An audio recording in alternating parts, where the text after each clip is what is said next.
Lucas capítulo 24. Vamos a leer los primeros 12 versículos de Lucas.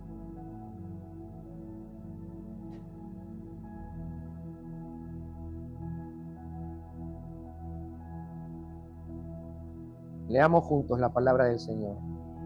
Pero el primer día de la semana, al rayar el alba, las mujeres vinieron al sepulcro trayendo las especias aromáticas que habían preparado. Encontraron que la piedra había sido removida del sepulcro, y cuando entraron no hallaron el cuerpo del Señor Jesús. Aconteció que estando ellas perplejas por esto, de pronto se pusieron junto a ellas dos varones en vestiduras resplandecientes. Estando ellas aterrorizadas e inclinados sus rostros a tierra, ellos les dijeron: ¿por qué buscan entre los muertos al que vive? No está aquí, sino que ha resucitado. Acuérdense cómo les habló cuando estaba aún en Galilea, diciendo que el Hijo del Hombre debía ser entregado en manos de hombres pecadores y ser crucificado y al tercer día resucitar. Entonces ellas se acordaron de sus palabras y regresando del sepulcro anunciaron todas estas cosas a los 11 apóstoles y a todos los demás. Eran María Magdalena y Juana y María, la madre de Jacobo. También las demás mujeres con ellas decían estas cosas a los apóstoles. A ellos estas palabras les parecieron como disparates y no las creyeron. Pero Pedro se levantó y corrió al sepulcro. Inclinándose para mirar adentro, vio solo las envolturas de lino y se fue a su casa maravillado de lo que había acontecido. Padre, en el nombre de Jesús, este es un momento, Señor, en el cual nos acercamos a ti a través de tu palabra. Y al disponer nuestro corazón, Señor, al disponer la actitud de nuestro corazón para que nos hables, para que nos enseñes, para que nos alimentes y nos edifiques y produzca tu palabra, Señor, que es viva, poderosa, eficaz.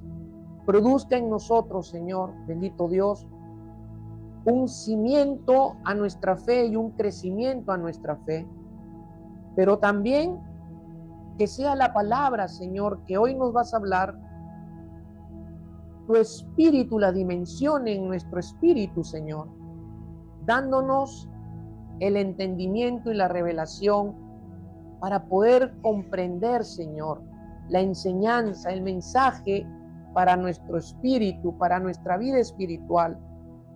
Te pedimos, Señor, te pedimos, Espíritu Santo, sé tú el predicador, el maestro en este momento. Quedo como un instrumento en tus manos, Señor, para que mi boca sea usada, y dispongo también mi corazón, Señor, de la misma forma que mis hermanos conmigo están disponiéndose a recibir tu palabra. Gracias, Señor, en el nombre poderoso de Jesús. Amén y amén. Amén. Hermanos, el pasaje que hemos leído es muy conocido en los evangelios. Todos lo conocemos, todos lo hemos leído muchas veces. Pero el Señor puso en mi corazón que pudiéramos meditar sobre este acontecimiento, que si bien es cierto, es un acontecimiento histórico, pero para el mundo cristiano verdadero tiene un significado muy profundo y muy espiritual. Es más, es la base, es el fundamento de nuestra fe. Es el ancla de nuestra fe. Es el fundamento de nuestra vida cristiana. Amén. Hoy el mundo cristiano celebra el día domingo de resurrección. Pero la celebración, yo conversaba con mi hermano que nos vino a visitar el día viernes y pues quería yo tener la oportunidad de poderle compartir un poco la palabra, ¿no?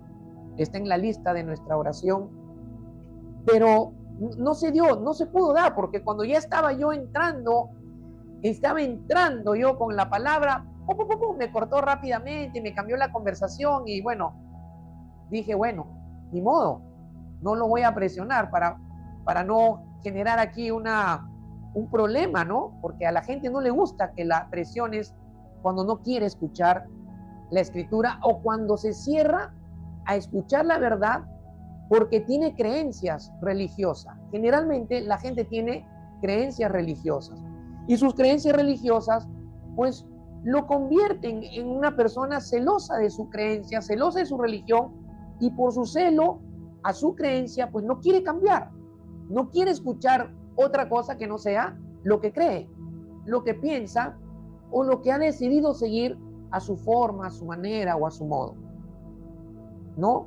Hemos tenido una Semana Santa, un año más de celebrar una Semana Santa, ¿no? Y yo meditaba en estos días y decía, cuando yo no conocía al Señor y era adolescente, bueno, mi familia religiosamente celebraba la Semana Santa. El jueves y el viernes no salíamos con mi hermana, no salíamos a la calle, recuerdo, estábamos prohibidos de comer carne, ¿no? Teníamos que comer las comidas que la tradición religiosa nos había enseñado y pues de alguna manera nos había impuesto porque las tradiciones se imponen, ¿no? En esta vida, en este mundo, en la sociedad del mundo, ¿no? Y no podíamos salir, no podíamos comer carne, porque si comíamos carne estábamos profanando el cuerpo crucificado de Jesús. No se podía beber licor, me acuerdo. Se reunía la familia, venían los tíos, las tías, los primos, estábamos nosotros pequeños, de la edad de Adiel, recuerdo, pero yo crecí con esas imágenes, con esas creencias tradicionales religiosas, ¿no?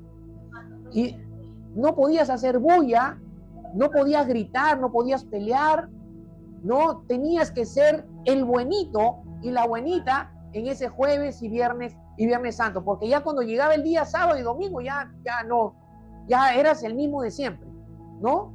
El mismo de siempre, rebelde, desobediente, vago, ¿no? Palomía y todo, ¿cierto?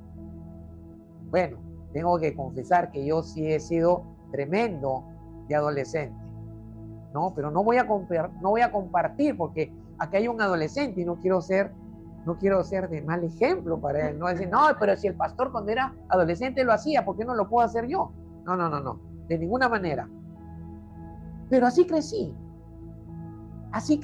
y había como que un cierto temor, ¿no? Un cierto temor, pero era un temor más de miedo, un temor religioso, más de miedo que la gente practicaba en esos tiempos. Hoy ya no hay nada de eso tampoco. Ya no hay nada, o sea, se ha desvanecido toda la celebración religiosa se ha desvanecido en este tiempo. Seguramente hay gente religiosa que sí lo celebra religiosamente, ¿no? Pero el cristiano, nosotros que hemos creído en la verdad, que hemos creído en la persona que es el centro, que debería ser el centro de este tiempo de celebrar o de recordar lo que Él ha hecho por nuestra vida y por toda la humanidad, no lo es. Debería, pero no lo es. Hoy en día la gente se va de vacaciones en Jueves Santo, Viernes Santo, sábado, domingo de resurrección, ¿no? Van a resucitar, pero de la juerga que se van a dar en el fin de semana, ¿no es cierto? Van a buscar resucitar de la juerga, ¿no? Las discotecas están abiertas, los lugares de esparcimiento están abiertos, ya no hay ningún tipo de celebración, ¿no? Simplemente Semana Santa en la mente de la gente es diversión, es salir de campamento, es ir a disfrutar de la vida, ¿no? Y por ahí, si hay un poco de tiempo, pues hacer una oración, una plegaria, ¿no? Y pensar unos minutitos en Jesús, pero pensar en el Jesús desconocido, ¿cierto? En el Jesús desconocido. Y la gente celebra de una manera que ni siquiera tienen conciencia y entendimiento, perdón, de lo que significa la muerte, la sepultura y la resurrección de Cristo. Amén. Una semana más, una Semana Santa más, un año más de celebración de Semana Santa, jueves y viernes santo, hoy domingo es domingo de resurrección, pues nosotros vamos a celebrar recordando lo que el Señor hizo por cada uno de nosotros, pero también reflexionar, hermanos, reflexionar y recordar lo que significa el valor profundo que debe mantenerse en nuestros corazones todo el tiempo, porque si bien es cierto, en estas fechas, ¿no?, históricamente se dieron los acontecimientos que están escritos en la Escritura, referente, ¿no?, a lo que la Escritura escribe de los últimos días del Señor antes de la crucifixión, y lo que fue la crucifixión, lo que fue la sepultura y lo que fue la resurrección. Para nosotros, el significado espiritual profundo no tiene que ser olvidado nunca, hermanos. Debemos llevarlo presente en nuestros corazones, porque toda la obra de Jesús que se ha cumplido en nosotros es el fundamento, es la realidad, el fundamento y la realidad de nuestra vida espiritual, de nuestra vida de fe y de nuestra vida cristiana. ¿Cuántos dicen amén? Por eso el Señor puso en mi corazón, yo estaba pensando predicar otro tema, pero el Señor cargó mi corazón con ello y me llevó a reestudiar en los 4 evangelios. Tuve que reestudiar en los 4 evangelios todos los acontecimientos de la última semana, de los últimos días de Cristo, hasta el día domingo de la resurrección. Y hermanos, realmente en mi corazón empezó a manifestarse un gran temor por el Señor, pero también una expresión en mi corazón de grande gratitud, porque cuando vemos en las Escrituras todo lo que ha sucedido en el plan de Dios para que Dios nos salvara, hermanos, no merecíamos, no lo merecíamos, no hay merecimiento alguno en nosotros para tal magnitud de sacrificio, de sufrimiento, de entrega, de manifestación de amor para salvarnos, para salvar a la humanidad. Y si yo entiendo bien el significado, hermanos, entonces yo lo voy a testificar de una manera que puede ser usada grandemente por el Señor. Amén. Hermanos, hoy vamos a reflexionar, meditar sobre la resurrección. Pero para que podamos entender, recordar y entender bien lo que significa, y esto se dimensione en nuestro espíritu, se dimensione en nuestro corazón y en todo nuestro ser, tendríamos primero que recordar los eventos que anteceden a ese hecho. Que es una realidad.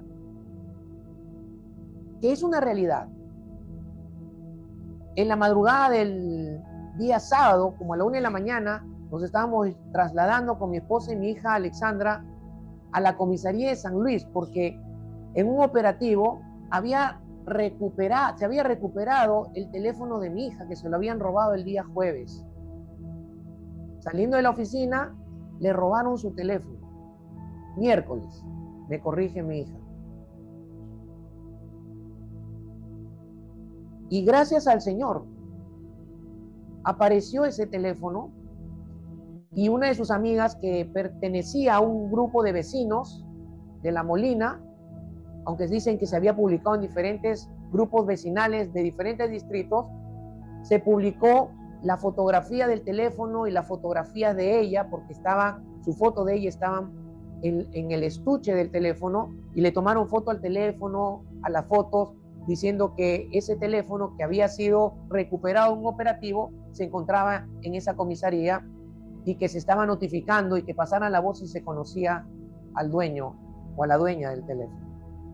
Y sus amigas lo vieron y le escribieron, dijeron: tu teléfono está en tal lugar. Nos fuimos a la 1 de la mañana a ver el teléfono. Pero eso no es tanto lo que le quería contar, sino que en el camino, en el transporte que íbamos, en un taxi de una empresa que se llama Satelital, el conductor iba viendo la pasión de Jesús en la pantalla que tenía de su auto, de su equipo de radio, ahí que se puede ver el video en esas pantallas, ¿no? Y él iba viendo. Y en el camino, uno de los personajes dijo, después de que había sido crucificado el Señor, dijo, creo que era, no sé si era el Pilato o algún soldado romano, no lo sé porque no le había puesto atención, pero sí le puse atención a algo que él dijo, el personaje dijo, ya está crucificado, pronto dejarán de hablar de él y se olvidarán. Entonces yo agarré, lo miré al chofer y le dije, hasta hoy, han pasado más de 2000 años y hasta hoy se sigue hablando de su muerte y de su resurrección y nunca se dejará de hablar de ello. Y entré en la conversación con él. Y entramos en la conversación, le hablé del Señor, lo animé a que lea la palabra, compartimos el contacto del teléfono para mandarle mensajes y lo invité. Le dije que lo iba a invitar y que si quería estudiar la Escritura, podía hacerlo con nosotros. Era una persona creyente que de vez en cuando lee la Biblia, pero quiere acercarse a Dios. Amén. Siempre, hermanos, siempre tenemos que hablar de este hecho que ha trascendido culturas, tiempos, y seguirá trascendiendo porque es la obra de Dios. Es el plan de Dios para salvar a la humanidad.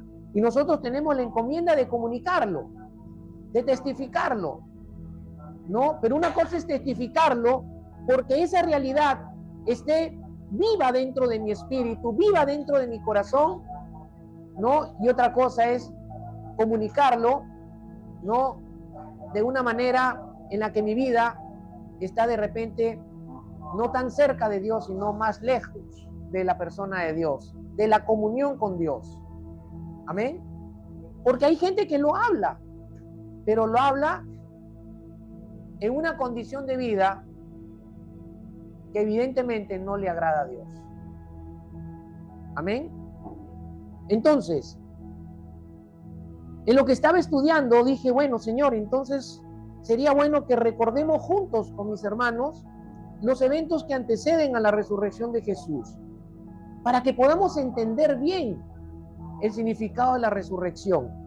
Y lo que voy a compartir con ustedes es una síntesis de lo que sucede en cada evento, para que podamos recordar lo específico de cada evento hasta que lleguemos al día domingo, donde los ángeles le dicen a las mujeres que fueron a ver el cuerpo del Señor, ¿por qué buscan entre los muertos al que vive? ¿No es lo que hace la gente? ¿Y no es lo que hacen muchos cristianos? ¿Por qué buscan a Jesús en las cosas de este mundo que están muertas? Quieren buscar a Jesús en las tradiciones.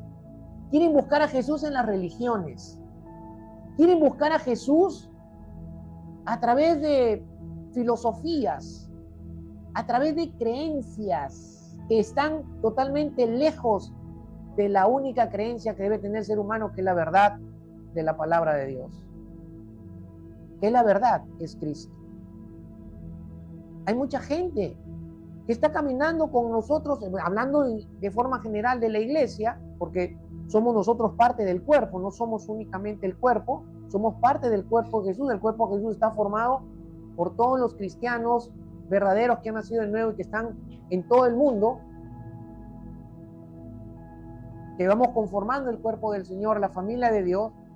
Pero hay gente que está dentro de las iglesias que busca a Jesús donde no debe buscarlo. Donde no debe buscarlo. Porque al que vive, al que resucitó, al que volvió a la vida y sigue viviendo, porque Jesús no ha muerto, Cristo no está muerto, Él ha resucitado y está vivo, sentado a la diestra del Padre en el trono de gloria, haciendo su ministerio de sumo sacerdote, intercediendo por nosotros, abogando por nosotros y esperando el día en que en el tiempo establecido por el Señor venga por la iglesia y luego con la iglesia venga por segunda vez a pisar la tierra para establecer el reino de Dios. ¿Cuántos dicen amén? Amén. ¿Se dan cuenta? Entonces, empecemos por el día jueves, para no empezar desde el domingo, desde la entrada triunfal, para no hacerlo tan extenso en la meditación. Empecemos por el día jueves al atardecer. El Señor Jesús con los discípulos come la última Pascua, identifica a Jesús identifica a Jesús a Judas como el traidor, instituye la Santa Cena en el aposento alto, donde estaba reunido con los discípulos, y predice también la negación de Pedro, y luego se va con los discípulos al huerto de Getsemaní. Al huerto de Getsemaní. Esto sucedió durante las horas de la tarde del día jueves. Recordemos que el horario de los judíos era diferente al nuestro, ¿no? Para nosotros el día termina a la medianoche y a la medianoche empieza el nuevo día, ¿cierto? Nuestro día está dividido en 12 horas, ¿no? 12 horas de día, 12 horas, se completan las 24 horas.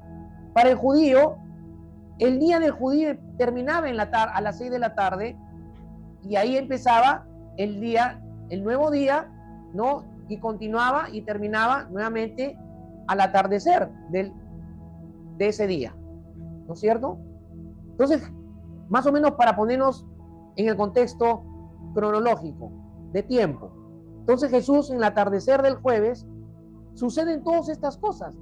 Termina de cenar con los discípulos, termina de cenar la Pascua y todo lo que acabamos de recordar y se va al huerto de Getsemaní. Se va al huerto de Getsemaní a orar. Porque Jesús sabía que las horas ya estaban cerca. Sabía que ese día iba a ser entregado y iba a enfrentar todo por lo cual había venido para cumplir. Amén. En Mateo 26, 36, 42 se narra acerca de lo que sucede en el huerto de Getsemaní. Entonces Jesús llegó con ellos a un lugar que se llama Getsemaní y dijo a sus discípulos: siéntense aquí mientras yo voy allá y oro. Ese lugar, hermanos, era un lugar hermoso.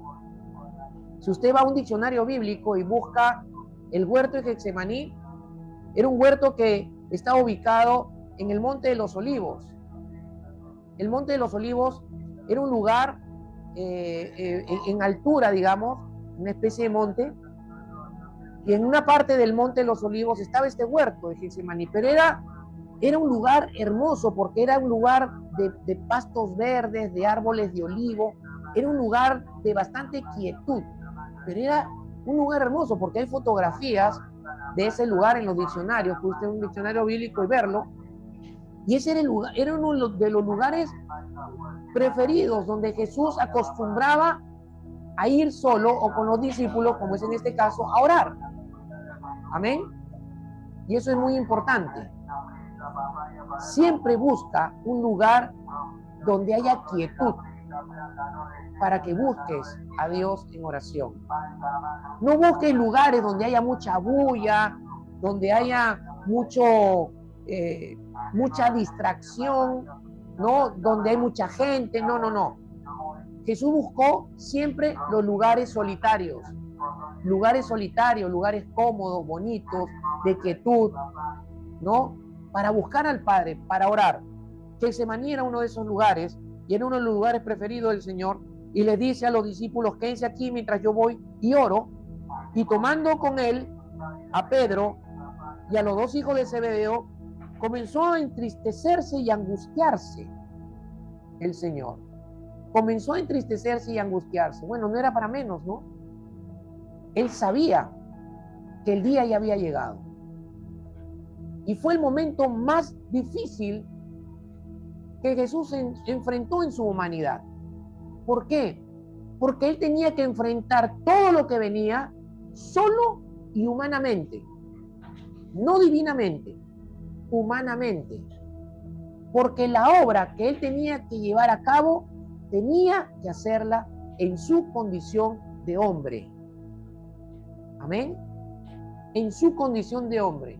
Y en su humanidad, él va a enfrentar todo lo que en un momento vamos a recordar juntos y que la palabra del Señor lo registra. Se entristece y empieza a angustiarse, y entonces les dice a los discípulos, mi alma está muy afligida hasta el punto de la muerte. ¿Pueden percibir la gran presión que estaba sintiendo en su humanidad el Señor? El pecado de toda la humanidad iba a ser cargado sobre él. La ira justa de Dios iba a descargar sobre él. Iba a llevar sobre él la iniquidad de todos los humanos. Iba a padecer, iba a sufrir en esa cruz. Que iba a ser maldito por nosotros. Iba a pagar nuestra deuda. ¿Se entiende? ¿Cómo creen ustedes que estaba enfrentando él, o la presión que estaba enfrentando él humanamente? Hermanos, si nosotros nos achicopalamos cuando somos presionados por alguna circunstancia difícil y la circunstancia nos causa presión, nos achicamos muchas veces. Nos acobardamos muchas veces. Mi alma está muy afligida hasta el punto de la muerte. Quédense aquí, le dice a los discípulos, y velen junto a mí. Y adelantándose un poco, cayó sobre su rostro orando y diciendo, Padre mío, si es posible que pase de mí esta copa, pero no sea como yo quiero, sino como tú quieras. Entonces vino Jesús a los discípulos y los halló durmiendo, y dijo a Pedro, ¿con que no pudieron velar una hora junto a mí? Velen y oren para que no entren en tentación. El espíritu está dispuesto, pero la carne es débil. Apartándose de nuevo, oró por segunda vez diciendo, Padre mío, si esta copa no puede pasar sin que yo la beba, hágase tu voluntad. ¿De qué copa estaba hablando Jesús? Que le dice al Padre, si es tu voluntad que no la beba, no la bebo, pero si tu voluntad es que la beba, la voy a beber, porque he venido para hacer tu voluntad y no la mía. He venido a cumplir tu voluntad y no la mía. La copa en la Escritura representa juicio. Representa juicio, pero también representa todo el trago de amargo y de sufrimiento que Jesús estaba a punto de padecer. Amén. Pero ¿saben qué, mis amados hermanos? Qué tremenda enseñanza que Jesús nos deja y le dejó a sus discípulos. Cómo enfrentar los tragos amargos de la vida. Cómo enfrentar cuando uno está entristecido y angustiado. Cómo enfrentar cuando nuestra alma está afligida. Cómo enfrentar cuando las cosas que no me salen bien me producen sufrimiento. Cómo enfrentar cuando estoy sufriendo porque una relación en el matrimonio no está funcionando, porque uno no quiere que funcione. ¿Cómo enfrentar todo eso? El Señor nos enseña orando, orando, orando. La solución no está en salir corriendo a buscar soluciones. La solución no está en tu mente. La solución no está en tu lógica, en tu criterio, en tu razonamiento. La solución está en que tú, humildemente, te humilles en la presencia del Padre y le digas: Padre, a pesar de lo que estoy pasando, a pesar de lo que estoy sufriendo, a pesar de que estoy sintiendo una presión, tanta presión, que mi alma está afligida hasta el punto de la muerte, si tu voluntad es que yo beba este trago amargo, lo voy a beber, porque esa es tu voluntad y he venido para cumplirla. ¿Sabes? La oración es lo que debemos hacer cuando nos encontremos en situaciones así. Jesús no tenía miedo a morir. Él no tenía miedo a la muerte. El problema no era que él iba a morir, porque él sabía que había venido para morir. En su humanidad, él tenía que experimentar. Él tenía que experimentar. Y sabía que había llegado el momento de enfrentar y pasar por lo cual había venido. Y era la voluntad del Padre. Él tenía que enfrentar la presión y pasar el trago amargo hasta la cruz. En la cruz él llevaría todos los pecados del hombre. Llevar él en su cuerpo la culpabilidad del hombre pecador. Y sobre él Dios descargaría toda su ira santa y su juicio para satisfacer su justicia. Y todo eso tenía que experimentarlo solo. Tenía que ir a la cruz solo. Y solo y voluntariamente dejar que esa voluntad del Padre se cumpliera. Amén. ¿Se entiende? ¿Cómo enfrentas las grandes presiones, la tristeza, las angustias, las aflicciones? ¿Cómo las enfrentas? ¿Con oración? ¿O te abandonas en lo que estás experimentando? Porque hay gente que se abandona y dice: no, ya no puedo más, esto no es para mí. ¿Y dónde está el poder de la resurrección en tu vida? ¿Dónde está el poder de la resurrección? Que te puede sostener, que te puede fortalecer, que te puede cimentar para que enfrentes lo que tengas que enfrentar, y que Dios en su voluntad lo permite, porque quiere obrar y cumplir su propósito y su plan en tu vida. ¿Cuántos dicen amén? Con oración, hermanos, y como con la oración nos fortalecemos también para que hagamos la voluntad de Dios. Fue con oración que Jesús se fortaleció para seguir avanzando en obediencia a lo que Dios había determinado para salvar al hombre, para salvarte a ti, para salvarme a mí.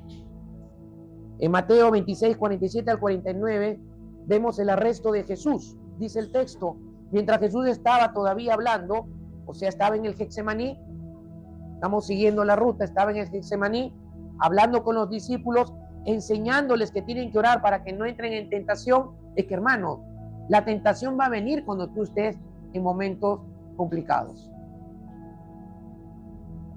La tentación va a aparecer. El enemigo te va a tentar para que tú no avances. El enemigo te va a hacer creer que ya estás vencido, que no hay solución a tus problemas. ¿Se entiende? Pero Jesús les enseña: oren para que no entren en tentación. El espíritu está dispuesto, pero la carne es débil. Hermanos, tu carne nunca va a querer orar.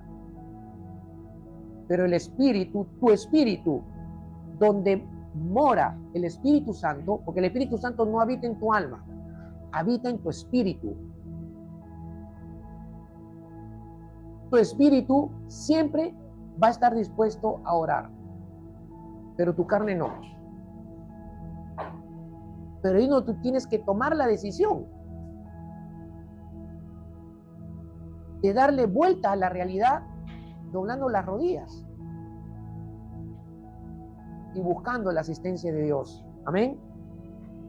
Mientras Jesús estaba todavía hablando en el Getsemaní con los discípulos y enseñándoles, Judas, uno de los 12, llegó acompañado de una gran multitud. En los otros evangelios dice que venía con una tropa romana y varios guardias del templo. Y miren, hermanos, venían con espadas, con palos de parte de los principales sacerdotes y de los ancianos del pueblo de Israel, del pueblo judío. Y el que lo entregaba, Judas, les había dado una señal diciendo: al que yo bese, él es, lo pueden prender. Enseguida se acercó Jesús y dijo, enseguida se acercó a Jesús, Judas, y dijo: salve, Rabí, y lo besó. Y en ese momento, Jesús es tomado preso, en arresto, y aquí, hermanos, Jesús va a enfrentar, a partir de ese momento, va a enfrentar 7 juicios injustos e inválidos. Y quiero que los recuerden conmigo en este momento. Y todo lo que voy a mencionar ahorita está en los 4 evangelios. Pero hay que tomarse el tiempo, la paciencia de leerlo evangelio por evangelio para poder tener el cuadro completo de los juicios que enfrentó Jesús por amor a nosotros, hermanos. Por amor a nosotros. Y de verdad, hermano, que cuando iba leyendo y reestudiando, más de un nudo en la garganta se me hizo. Porque no creo que exista un ser humano que haga eso por mí. Y 2, porque no lo merecía que él lo haga por mí tampoco. Por eso les decía hace un momento, si no recordamos estos eventos, no vamos a entender el significado de la resurrección. 7 juicios se enfrentó Jesús. Jesús enfrentó juicios de 2 sistemas legales, hermanos. 2 sistemas legales se enfrentó él. El sistema legal judío, que correspondía a la ley judía, y fue llevado a cabo por los sumos sacerdotes que son conocidos, ¿no?, en los evangelios como Anás, Caifás y el Sanedrín. El Sanedrín era un grupo de judíos que funcionaba como la Corte Suprema para los judíos, ¿no?, como la Corte Suprema de la ley judía, y interpretaban ellos y aplicaban la Torá en asuntos religiosos, morales y civiles del pueblo judío. Estas autoridades fueron las que van a iniciar los juicios injustos e inválidos contra Jesús. Y el otro sistema legal que enfrenta Jesús es el sistema legal romano, que fue llevado a cabo por Pilato, Herodes, ¿no? Y esto correspondía a la ley judía. Bueno, al final Jesús fue condenado por la ley romana. Y fue condenado por el Imperio Romano como delito de haber cometido delito de subversión. O sea, fue condenado por revolucionario, por agitador, por oponerse al imperio, por declararse que él era, según ellos, el rey de los judíos. Y eso, para el imperio de Tiberio César, era algo inaceptable. ¿Se entiende? Pero lo extraordinario es que ellos pensaron que lo habían matado, que le habían quitado la vida. Pero ellos no le quitaron la vida. Él la entregó voluntariamente por ti y por mí. A él nadie le quitó su vida. Él la entregó por amor a nosotros. Y eso lo dice Juan capítulo 10, versos 17 y 18, que en un momento lo voy a leer. Amén. Día viernes, el primer juicio es llevado de Getsemaní a la casa de Anás. Y ahí es interrogado por Anás en relación con sus discípulos. Es interrogado en relación con sus discípulos y sus enseñanzas. Y cuando es interrogado por Anás, Jesús le responde que todo lo que él había enseñado fue en la sinagoga y en el templo y había enseñado públicamente al mundo. Es decir, sus enseñanzas no fueron secretas, fueron públicas. Ellos mismos las habían escuchado, ¿no? Ellos mismos las habían oído porque Jesús enseñaba en la sinagoga.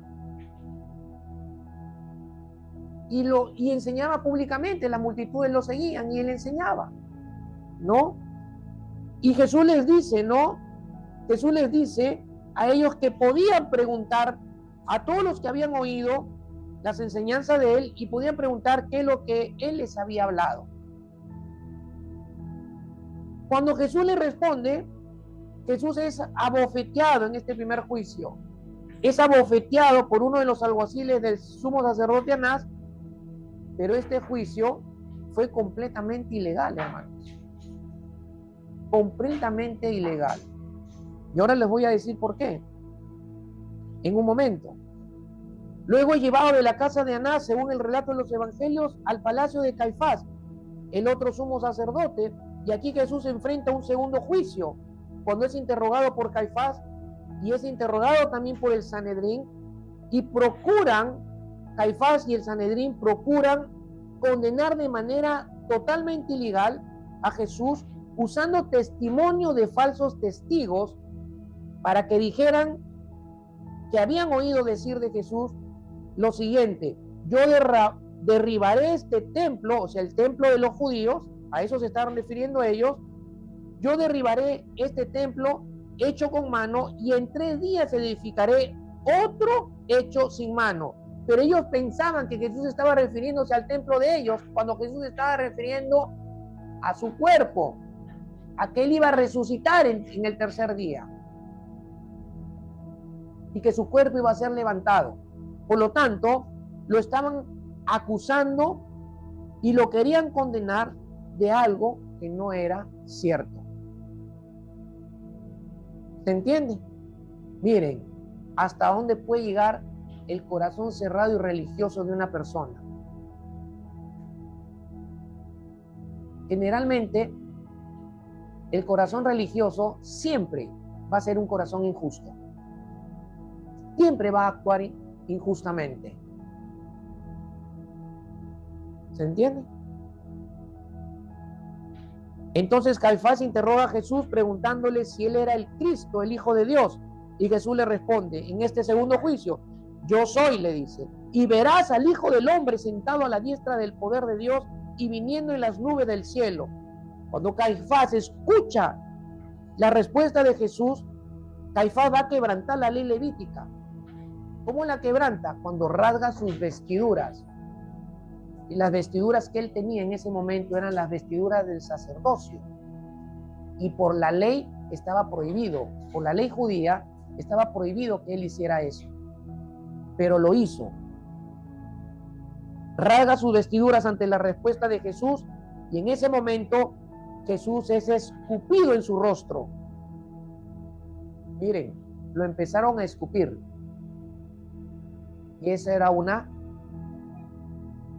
expresión de humillación, de desprecio. Lo golpearon con los puños, le vendaron los ojos y se burlaban de Jesús.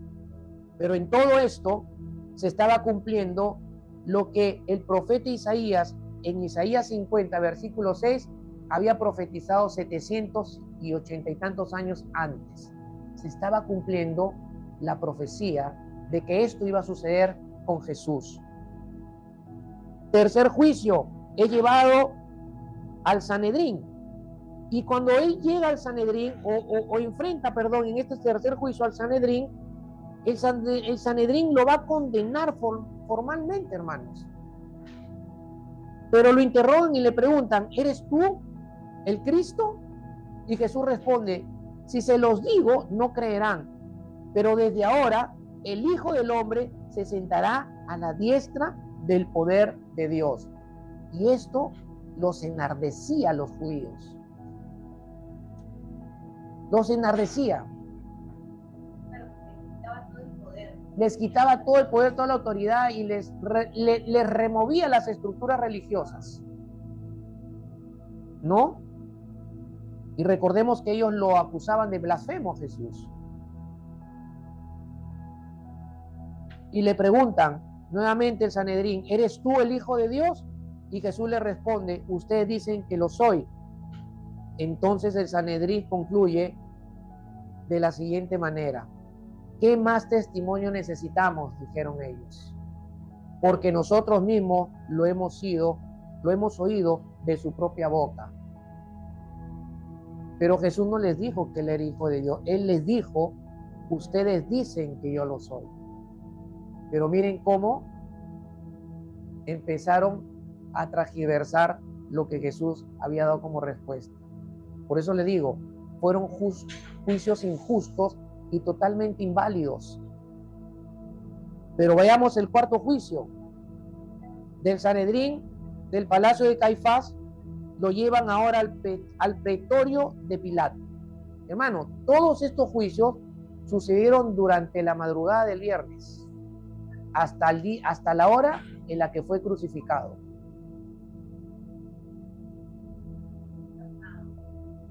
Pero miren todo lo que estuvo padeciendo el Señor. Él no merecía eso. Él no era pecador. Él no era injusto. Él era Dios. Y era Dios manifestado y había venido en condición de hombre.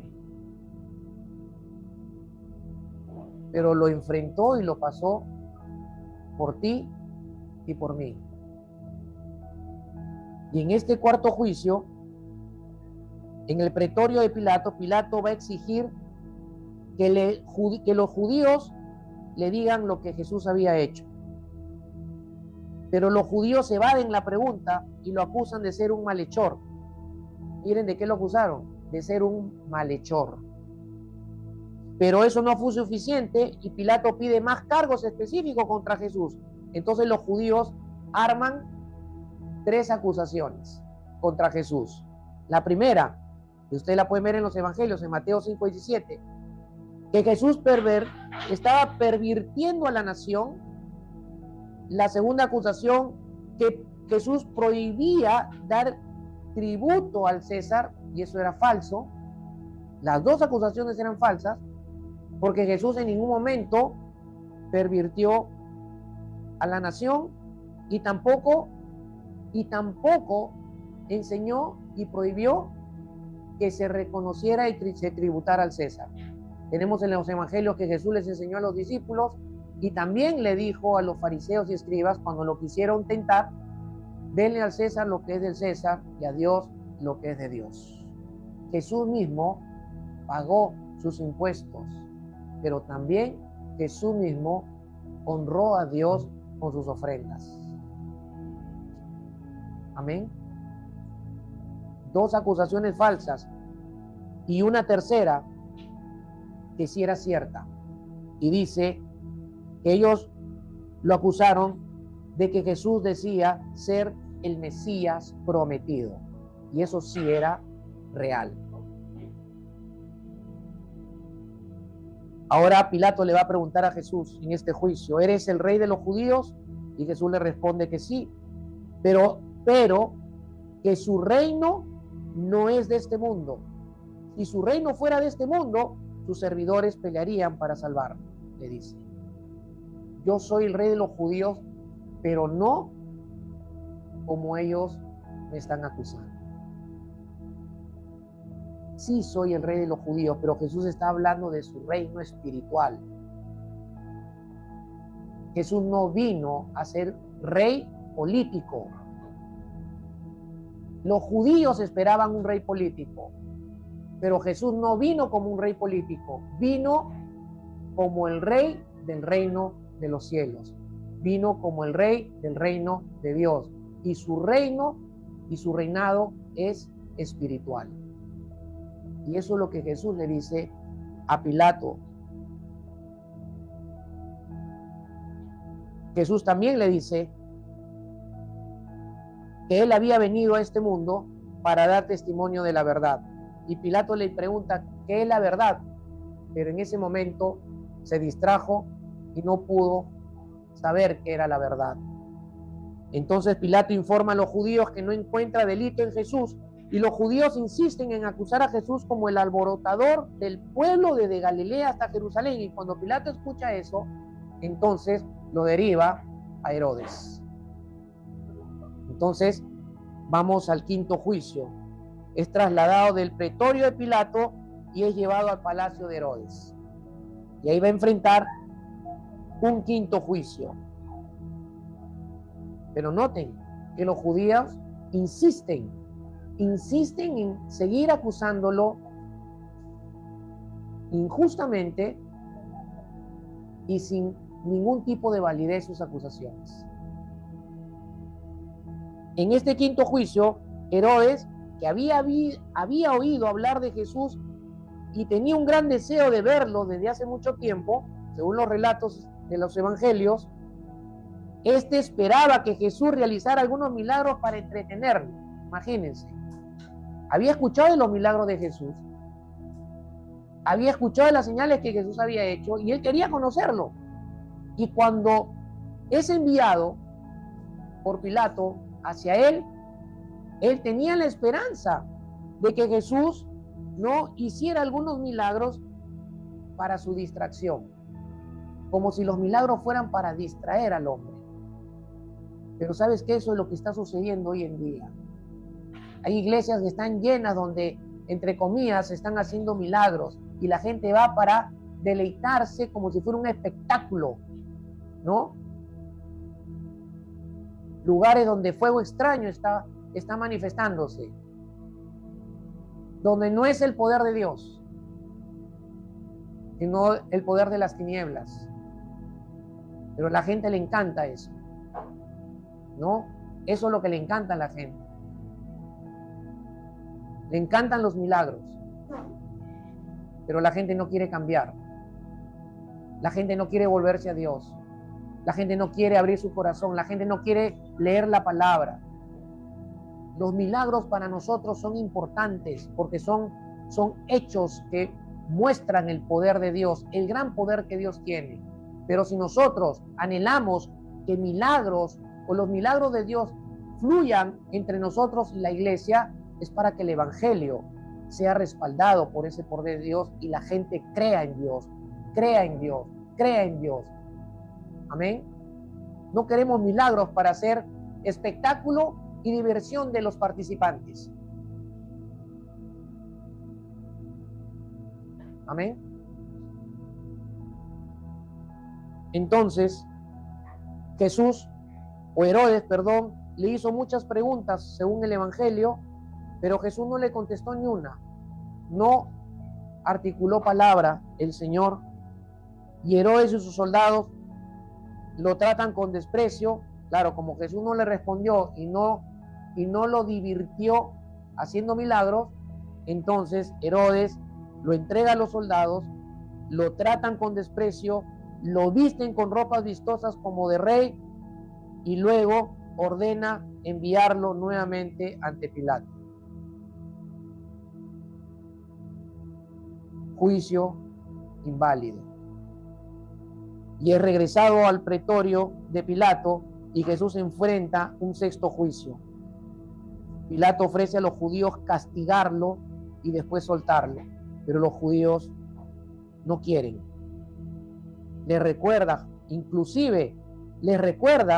¿no?, que Herodes y él no habían hallado algún delito en Jesús, no merecía la muerte, ¿no? Y les ofrece a los judíos, conforme a la costumbre que hacía cada celebración en el tiempo de la Pascua, de soltarles un prisionero judío. Pero tampoco los judíos encontraron satisfacción en ellos. Ellos estaban enardecidos, lo que querían era matar, crucificarlo a Jesús, lo querían desaparecer a Jesús. Y pensaron que cuando lo crucificaron lo habían logrado, pero no contaron con que Jesús al tercer día iba a levantarse de la muerte y de esa tumba que está vacía hasta el día de hoy. Amén.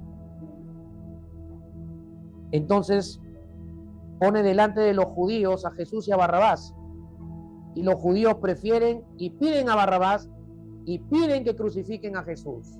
Y hermanos, nosotros también vamos a enfrentar siempre entre dos opciones: entre tener que decidir siempre por Jesús, por el camino del Señor y por la palabra y por la voluntad de Dios, o la opción de escoger y de seguir lo malo de este mundo, lo malo de nuestra carne.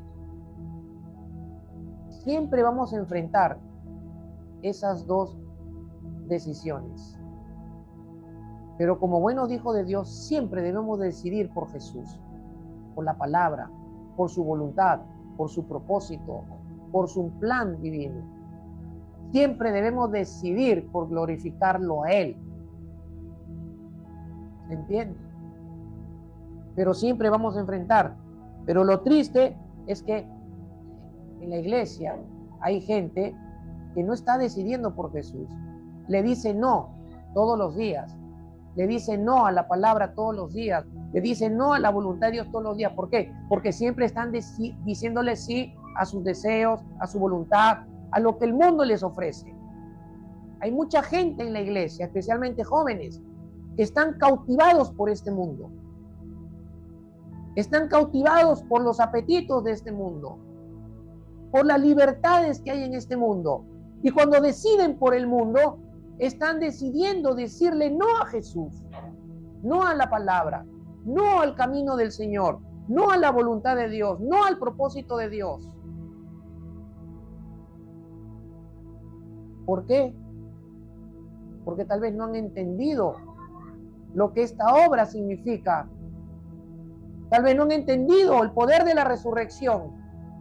Tal vez no han entendido lo que significa la resurrección de Cristo en sus vidas.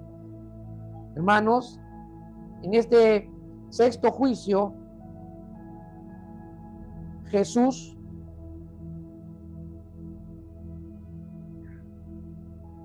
o Pilato, presionado por los judíos y para evitar disturbios, va a condenar oficialmente a Jesús a muerte y va a soltarles a Barrabás.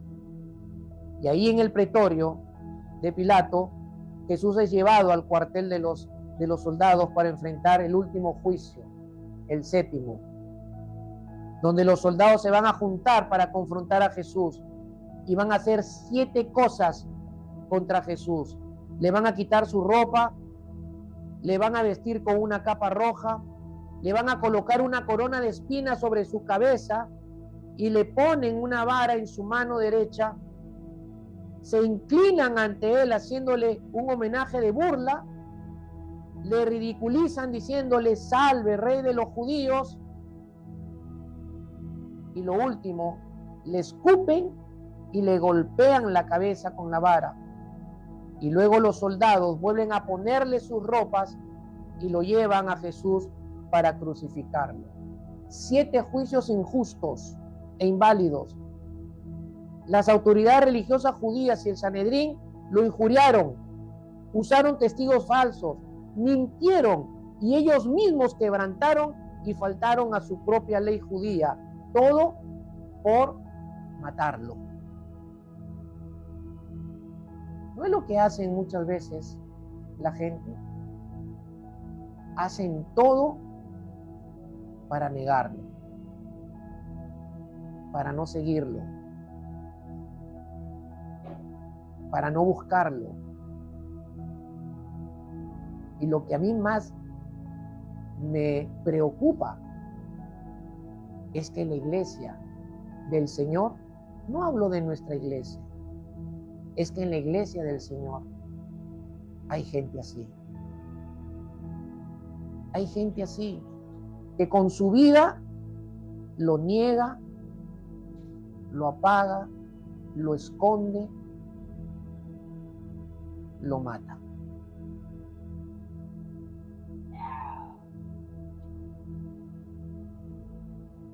Pilato lo condena culpable del delito de subversión, lo condena como subversivo, como revolucionario contra el Imperio Romano, alegando, según Pilato, que Jesús se había autonombrado rey de los judíos. Como les dije hace un momento, esto resultaba totalmente ajeno al orden establecido por el imperio de Julio César, de Tiberio Julio César. Y esa condena, o esa acusación y esa condenación, totalmente falsa e inválida. ¿Por qué los evangelios nos llevan a esta conclusión? Porque al final muere, su vida es entregada, por lo que dice Juan 16, 17 al 18.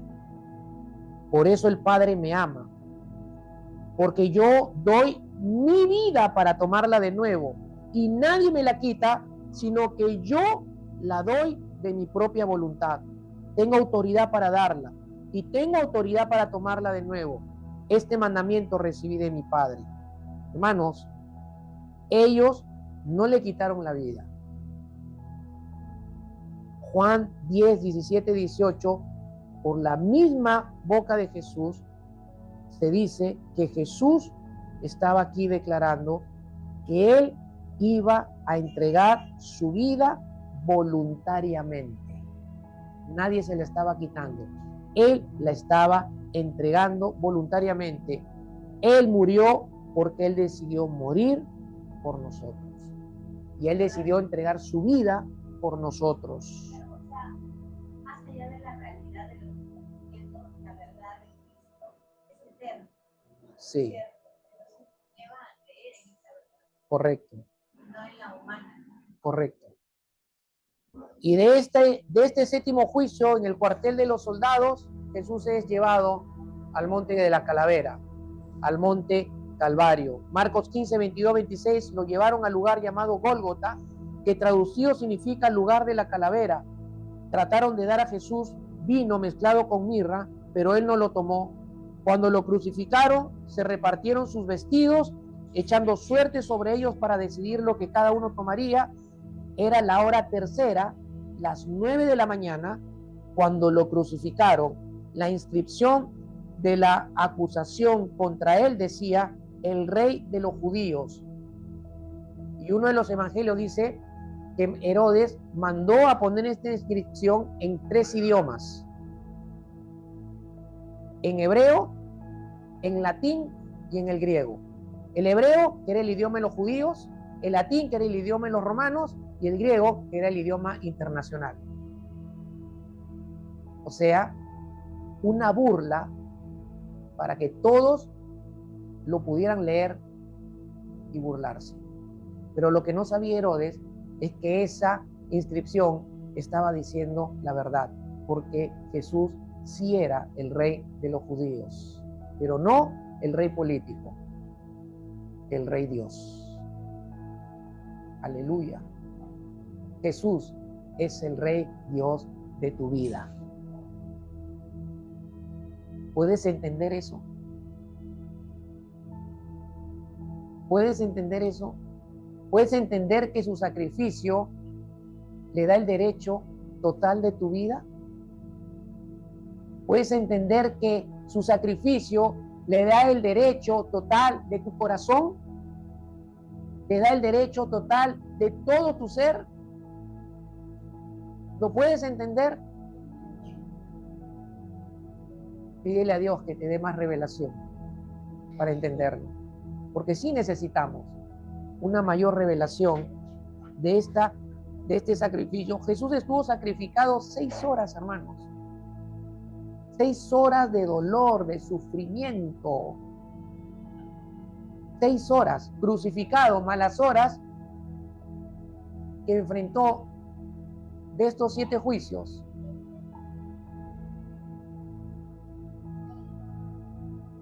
Miren el grado de sufrimiento.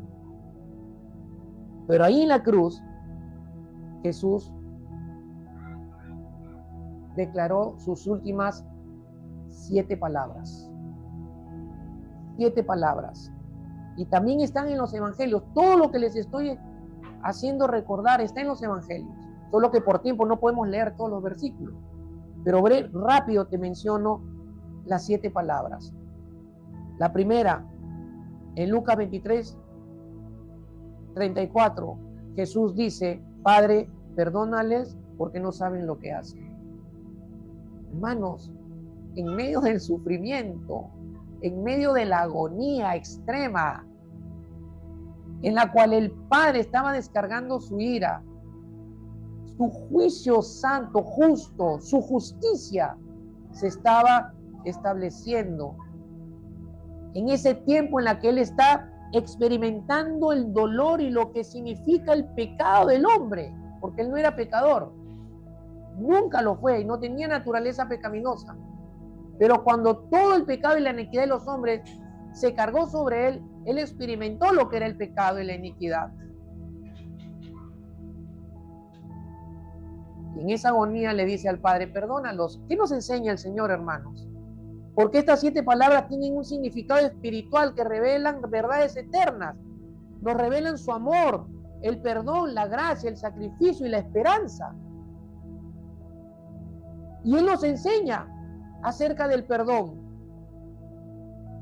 Generalmente los que eran crucificados daban chillidos, maldecían y escupían a los pecadores y a los verdugos.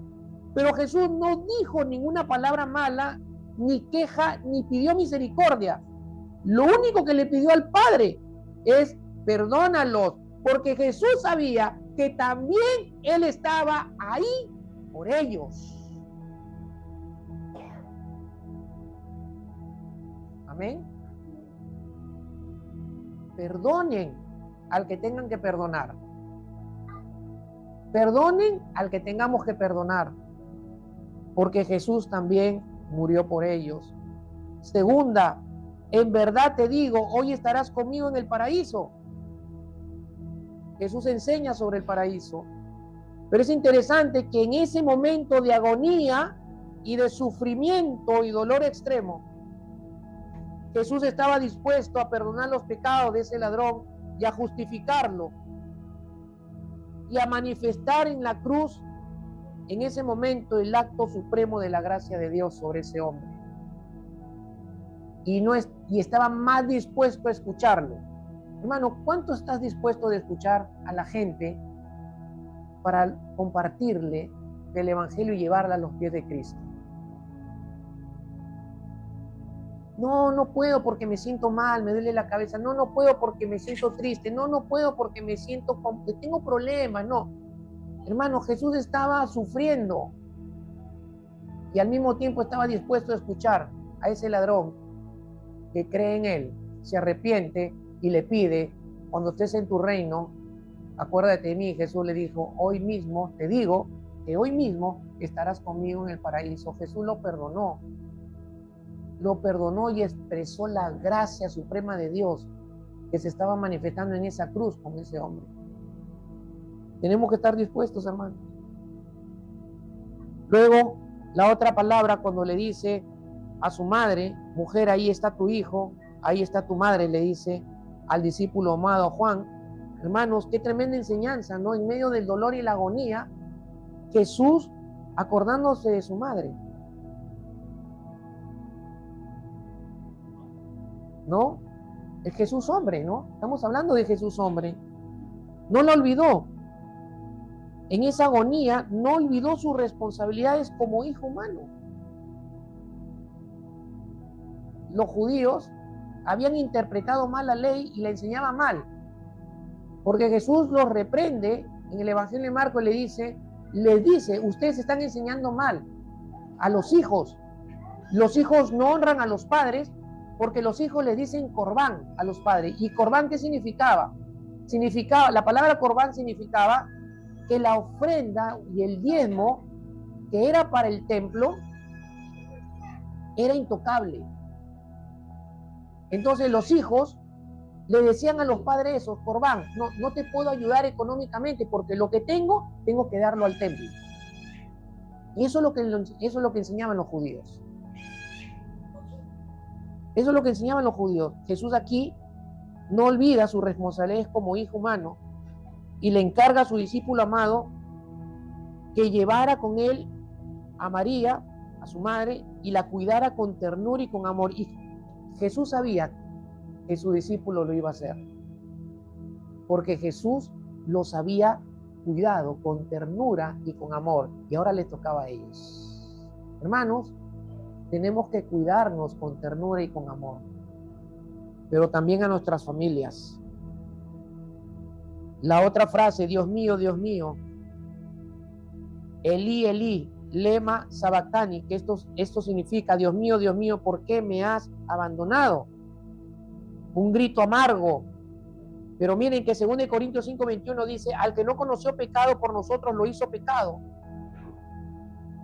Al que no conoció pecado por nosotros lo hizo pecado. La humanidad de Jesús probó lo terrible del pecado. Jesús tenía que pagar ese precio solo y morir solo por toda la humanidad. Y hermanos, miren, cuando el pecado de toda la humanidad, la iniquidad de toda la humanidad es cargada sobre Jesús, la palabra dice que el pecado aparta al hombre de Dios, separa a Dios del hombre.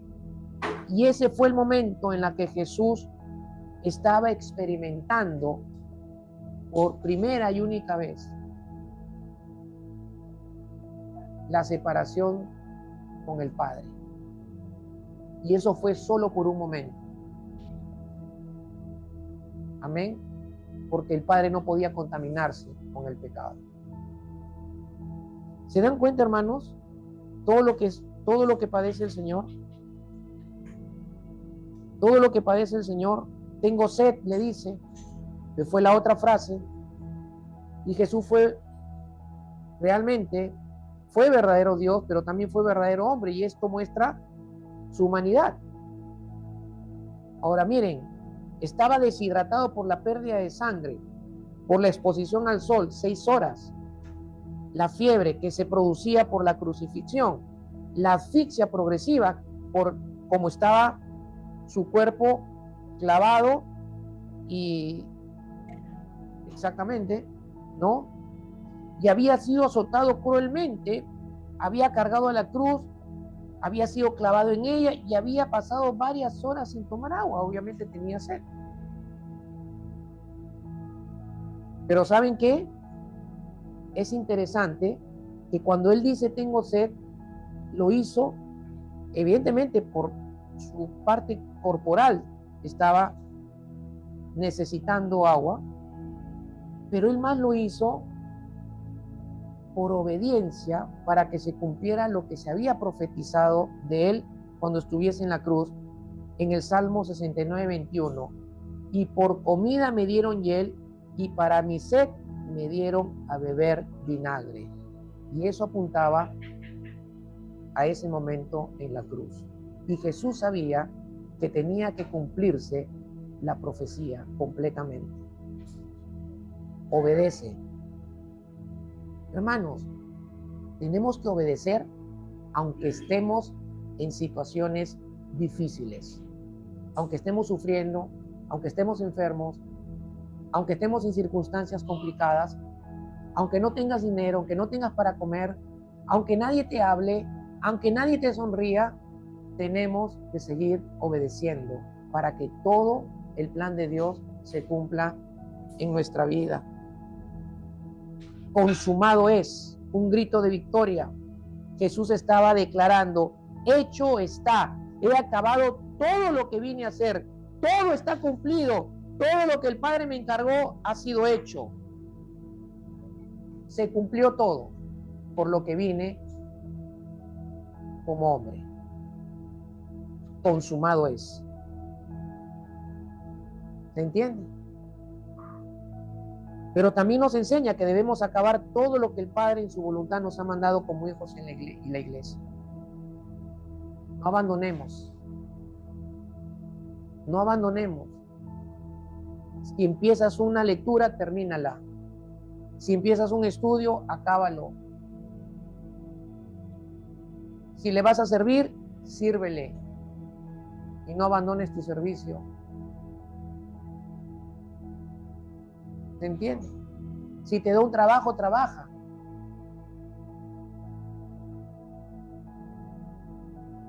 Si te da la bendición de estudiar, estudia.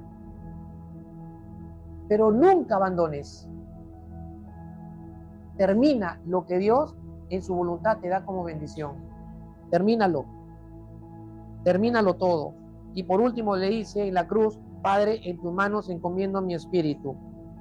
Y aquí vemos el poder que había en él de poner su vida. Mientras su cuerpo moría, él ponía su espíritu en la mano del Padre, una excelente muestra de lo que era la relación de él con el Padre. Encomienda su espíritu en la mano del Padre. ¿A quién encomiendas tu vida todos los días? ¿A quién le encomiendas tu vida todos los días? Porque si tienes una relación con Dios, tienes que entregársela a Él, encomendársela a Él. Señor, hoy este día te lo entrego a ti, mi vida te la entrego a ti. Haz conmigo lo que tú has planeado. Ayúdame a cumplir tu voluntad. Quiero glorificarte. Jesús estaba glorificando al Padre. Amén. Jesús muere en la hora novena, 3 de la tarde, y del Calvario es puesto al sepulcro.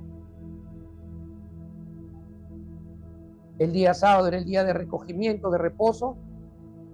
Amanece el día domingo y la Escritura dice que el sepulcro está vacío. Jesús ha resucitado. Aleluya. Dale un aplauso al Señor. Lucas 24, 4, 8 dice: aconteció que estando ellas perplejas por esto, de pronto se pusieron junto a ellas dos varones en vestiduras resplandecientes. Estando ellas aterrorizadas, inclinados sus rostros a tierra, ellos le dijeron: ¿por qué buscan entre los muertos al que vive?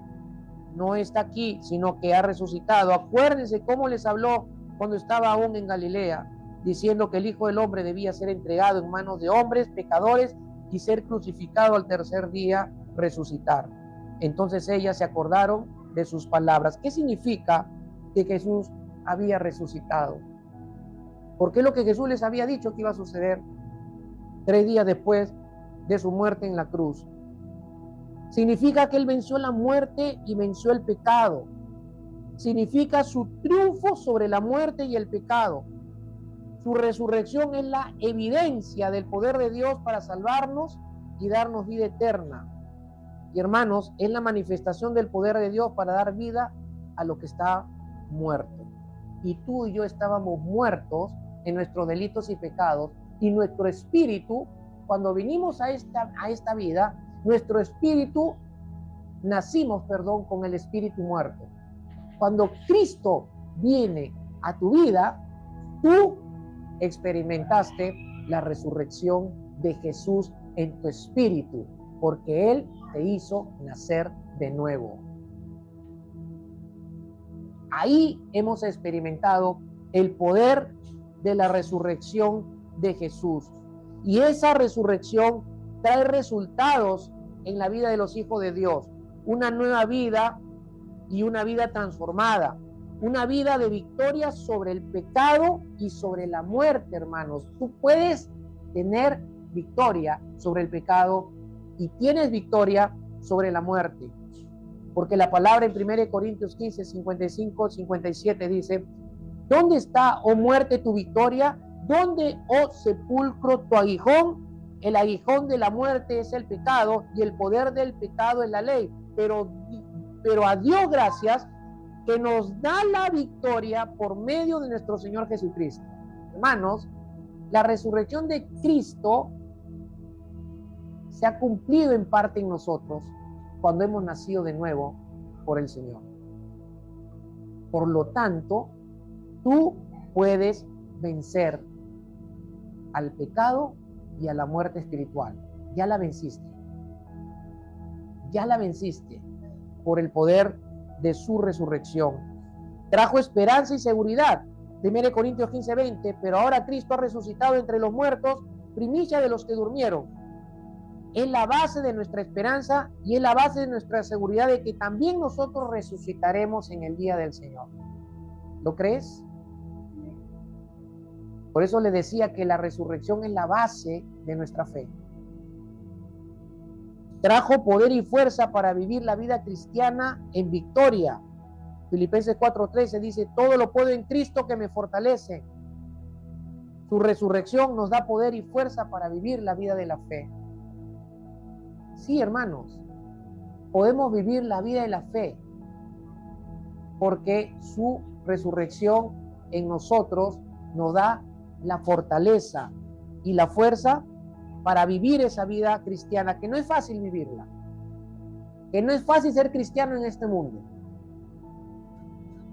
¿O sí es fácil?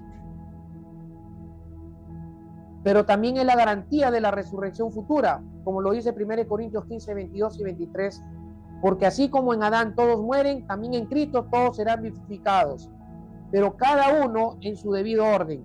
Cristo las primicias, luego los que son de Cristo en su venida. La resurrección de Jesús nos garantiza nuestra resurrección futura. Tenemos la certeza de que vamos a resucitar, hermanos. Por eso no tengan miedo a la muerte. Nadie debe tener miedo a la muerte. Porque el morir es ganancia, es estar con Él. Pero también la garantía de que este cuerpo resucitará en el futuro, en el día que se ha establecido. Y por último, la intimidad con Dios, hermanos. Pero si el espíritu de aquel que resucitó a Jesús de entre los muertos habita en ustedes, pero si el espíritu de aquel que resucitó a Jesús de entre los muertos habita en ustedes, el mismo que resucitó a Cristo Jesús de entre los muertos, también dará vida a sus cuerpos mortales por medio de su espíritu que habita en ustedes. Lo que Romanos está diciendo es que la resurrección de Jesús trae a nosotros la resurrección de nuestro espíritu.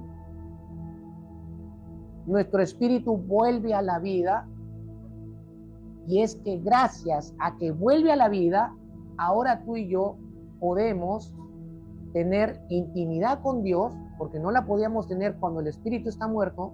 No hay forma de tener intimidad con Dios, y podemos percibir, disfrutar, sentir y tener la presencia de Dios en nuestro espíritu.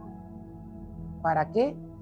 Para tener comunión con Él, porque la comunión con Dios no es en el alma, es en el espíritu, es en nuestro espíritu, en ese espíritu que nació muerto, pero cuando Cristo vino a tu vida, lo resucitó para nacer a una nueva vida, y una vida en abundancia en Él. Amén. ¿Entiendes ahora el significado de la resurrección? Entonces, ¿por qué vivir vidas cristianas derrotadas? ¿Por qué muchos viven vidas cristianas derrotadas? ¿Por qué muchos viven vencidos por el pecado? Si la resurrección de Jesús ya nos dio la victoria, ya hemos muerto al pecado, somos nuevos hombres. La resurrección nos hizo nueva humanidad, nuevo hombre. Sin la resurrección, todo lo que sucede en la cruz hubiera sido en vano. ¿Se entiende? Vamos a orar. Padre, en el nombre de Jesús, que tu palabra, Señor, que es sustancia para nuestra fe y para nuestra vida, sea obrando, Señor, y sea revelándose por el Espíritu. Y que todo lo que nos has hecho recordar y hablar, Señor, para que entendamos tu obra y tu resurrección, Señor, para que nuestras vidas sean cada día más santas, sean cada día, Señor, más obedientes, y sea cada día, Señor, más buscando hacer tu voluntad. Porque de tal manera nos has amado, Señor, que ahora nos toca a nosotros responder también en amor a ti. Gracias, Señor, por tu muerte y por tu resurrección, que ahora es una realidad en nuestras vidas. En el nombre de Jesús. Amén y amén. Amén. Dile un aplauso al Señor. Que el Señor les bendiga.